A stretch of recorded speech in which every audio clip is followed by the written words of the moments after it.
मेरा नाम मीरा है। 26 साल की एक लड़की, जिसे सब प्यार से मीरारी ही कहते हैं। चंडीगढ़ के एक नामी प्राइवेट अस्पताल में नर्स होने के नाते मैंने हमेशा अपनी मेहनत और नम्रता से सबका दिल जीता था। काम के समय सिर्फ काम पर ध्यान देना, यही मेरी माँ की सबसे बड़ी सीख थी। कई लोग मुझसे बात करने के अवसर ढूंढते पर मैं किसी की तरफ ध्यान नहीं देती थी। मुझे क्या मालूम था कि किस्मत ने मेरे लिए एक ऐसी कहानी लिख रखी थी, जिसका मैंने कभी सपना भी नहीं देखा था। एक दोपहर अस्पताल में अफरातफरी मची और एक नौजवान को लाया गया, जिसके कंधे पर गंभीर चोट थी।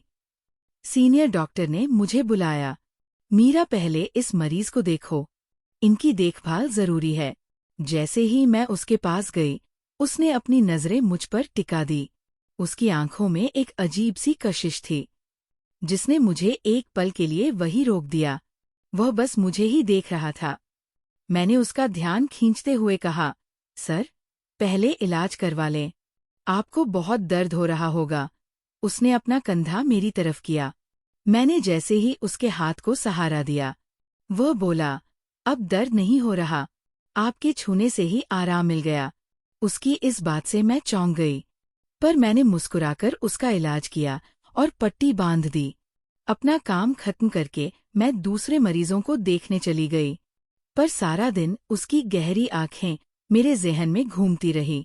छुट्टी के बाद जब मैं अस्पताल से बाहर निकली तो वही लड़का एक सिल्वर रंग की गाड़ी में बैठा मेरा इंतजार कर रहा था। मैंने उसे अनदेखा किया और चुपचाप अपनी राह पर चल पड़ी। अगले दिन मुझे अस्पताल आए कुछ ही मिनट हुए थे कि वही लड़का फिर आ गया। डॉक्टर ने कहा, मीरा देखो, ये मरीज फॉलोअप के लिए आया है। मुझे यकीन हो गया कि ये सिर्फ मुझसे मिलने के लिए आया है। मैंने उसकी पट्टी बदली और कहा, सर, अब आपको 5 दिन बाद आना है। जख्म को भरने में समय लगेगा। ये सुनते ही उसने मासूमियत से कहा, क्यों? मैंने सख्ती से जवाब दिया, क्योंकि मेडिकल साइंस यही कहता है। वह चुपचाप चला गया। पर जब मैं अगले दिन अस्पताल आई तो वह फिर से वहां था। मैंने गुस्से में कहा, सर, आपको 5 दिन बाद आने के लिए कहा था। मेरी बात पूरी भी नहीं हुई थी कि उसने अपना दूसरा हाथ मेरे आगे कर दिया। उस पर एक हल्का सा कट लगा हुआ था। ये देखकर मेरा दिल बैठ गया। मैंने पूछा, ये चोट कैसे लगी? उसने मेरी आंखों में देखते हुए कहा, आपको ना देख पाने की सजा है। मैं खामोश हो गई। उसने कहा, आपको देखने के बहाने ही तो ये चोट लगती है। एक दिन आपको ना देखूं तो मेरा दिल बेचैन हो जाता है। मैंने सिर झुकाकर पट्टी बांधी और मजाक में कहा, कल तो कोई चोट नहीं लगेगी ना? बता दूं, कल मेरी छुट्टी है।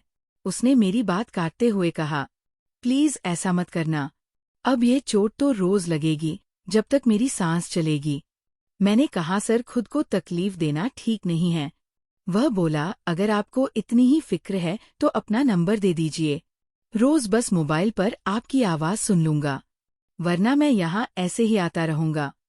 मैंने ना चाहते हुए भी उसे इस शर्त पर अपना नंबर दे दिया कि वो रोज सिर्फ एक गुड मॉर्निंग का मैसेज करेगा। अगले दिन सुबह 8 बजे एक अनजान नंबर से मैसेज आया, गुड मॉर्निंग। मैंने जवाब दिया और पूछा, कौन? जवाब आया, मैं समीर, जिसे आपकी देखभाल की जरूरत है।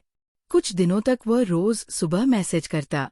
एक रात करीब 1 बजे उसका मैसेज आया, क्या आप जाग रही हैं? मैंने कोई जवाब नहीं दिया। अगले दिन जब उसका मैसेज आया तो मैंने कहा, समीर, आप शर्त भूल रहे हैं। वह बोला, माफ करना, रात को बेचैनी हो रही थी तो मैसेज कर दिया। इस तरह हमारी बातें शुरू हो गई। हम हर रात बात करने लगे। एक रात उसने कहा, मीरा, तुम्हारी आवाज सुनना मेरी आदत बन गई है। मैं बस मुस्कुरा देती।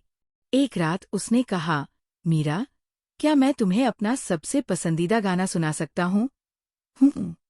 ये सुनकर मैं शर्मा गई और मैंने फोन काट दिया। सुबह जब मेरी आँख खुली तो उसके माफी के कई मैसेज थे। अगले दिन जब मैं अस्पताल पहुंची तो समीर वहां बैठा था। उसके हाथ पर सच में एक गहरा घाव था। मुझे गुस्सा भी आया और दुख भी हुआ। पट्टी करते हुए मैंने पूछा, ये क्या किया है? वह बोला, मीरा, तुमने रात को मुझसे बात नहीं की, इसलिए मैंने खुद को सजा दी। मेरी आंखों में आंसू आ गए। मैंने उसका हाथ पकड़ा और कहा, समीर, अब ऐसा कभी मत करना। मुझे बहुत तकलीफ होती है। उसने पूछा, क्या तुम सच कह रही हो? मैंने आंसू भरी आंखों से कहा, हाँ समीर। उसने कहा, मीरा, मैं तुमसे बहुत प्यार करता हूँ।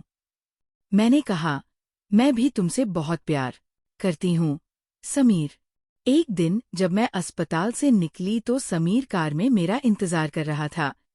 उसने मैसेज किया, आज कैब मत लेना, चुपचाप थोड़ा आगे आओ और कार में बैठ जाओ। मैं जाकर कार में बैठ गई। समीर ने मुझे एक छोटा सा बैग दिया और कहा, तुम्हारे लिए एक छोटा सा तोहफा है। घर जाकर मैंने बैग खोला तो उसमें एक खूबसूरत नीला गाउन था। ऐसे ही कुछ दिन बीते। एक दिन डॉक्टर ने बताया कि अस्पताल में कोई सेमिनार है, इसलिए आज छुट्टी है। मैंने समीर को फोन किया तो वह बोला, मेरा तुम्हें देखे बिना दिन नहीं गुजरता, प्लीज आ जाओ। मेरे मना करने पर वो जिद करने लगा। आखिर मैं मान गई। मैंने माँ से कहा कि डॉक्टर मैडम ने सेमिनार के बाद घर पर एक छोटी सी पार्टी रखी है। मैं वही नीला गाउन पहनकर तैयार हुई और घर से निकल गई। समीर अपनी गाड़ी में मेरा इंतजार कर रहा था। उसने सफेद शर्ट पहनी हुई थी। उसने कहा, मीरा, आज तुम बहुत खूबसूरत लग रही हो। हम वहां से निकले और कुछ देर घूमते रहे। फिर समीर बोला, मीरा, क्या तुम मेरे साथ मेरे दोस्त के घर चलोगी? मैं चुप हो गई। समीर ने अपने दोस्त रोहन को फोन किया और कहा, रोहन, तुम्हारी भाभी मेरे साथ है, हम तुम्हारे घर आ रहे हैं। कोई 15 मिनट बाद हम एक बहुत प्यारे से अपार्टमेंट में पहुंचे। हम अंदर एक कमरे में बैठ गए। रोहन हमारे लिए कॉफी लेकर आया और फिर चला गया। उसके जाते ही समीर ने दरवाजा बंद कर लिया। उसने कहा, मीरा, मैं तुम्हारे लिए एक नौकरी लाया हूँ। एक नई क्लिनिक में हेड नर्स की पोजीशन, तुम्हारी सैलरी यहाँ से 3 गुना ज्यादा होगी। मैं हैरान रह गई। मैंने उसकी पेशकश मान ली। कुछ दिनों बाद समीर ने कहा कि उसके माता पिता मेरे घर रिश्ते की बात करने आ रहे हैं। उस रात माँ ने मुझसे बात की और कहा, बेटा, तुम्हारे पिताजी इस रिश्ते के लिए राजी नहीं होंगे। हम और वो लोग बहुत अलग हैं। मैंने माँ से बहुत विनती की, पर उन्होंने कहा, बेटा, अपने माँ बाप की इज्जत का ख्याल रखो।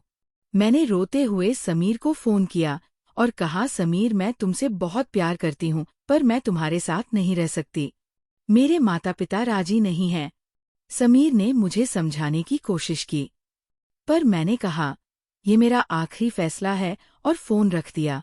अगले दिन मैं उस नए क्लिनिक में इंटरव्यू के लिए गई। मैं बहुत घबराई हुई थी। जब मैं फाइनल इंटरव्यू के लिए केबिन में दाखिल हुई तो सामने डायरेक्टर की कुर्सी पर समीर बैठा था। मैं उसे देखकर हैरान रह गई। समीर ने मेरी तरफ देखकर कहा, मीरा, तुम्हें अब डरने की जरूरत नहीं है। मैंने तुम्हारे पिताजी से बात कर ली है, वो मान गए हैं और मैंने फैसला कर लिया है कि हम शादी करेंगे। मेरी आंखों में खुशी के आंसू आ गए। मैंने कहा, समीर, तुम ऐसा नहीं कर सकते।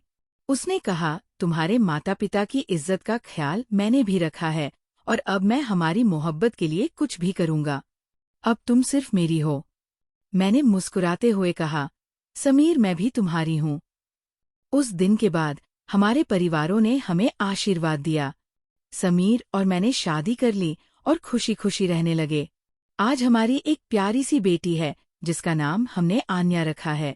हम आज भी हर रोज एक दूसरे से दिल की बातें करते हैं, क्योंकि हमने एक दूसरे के प्यार और विश्वास को हमेशा सबसे ऊपर रखा है। इस तरह हमारी कहानी का एक नया अध्याय शुरू हुआ, जिसमें हमने अपनी मोहब्बत और यकीन से हर मुश्किल को जीत लिया।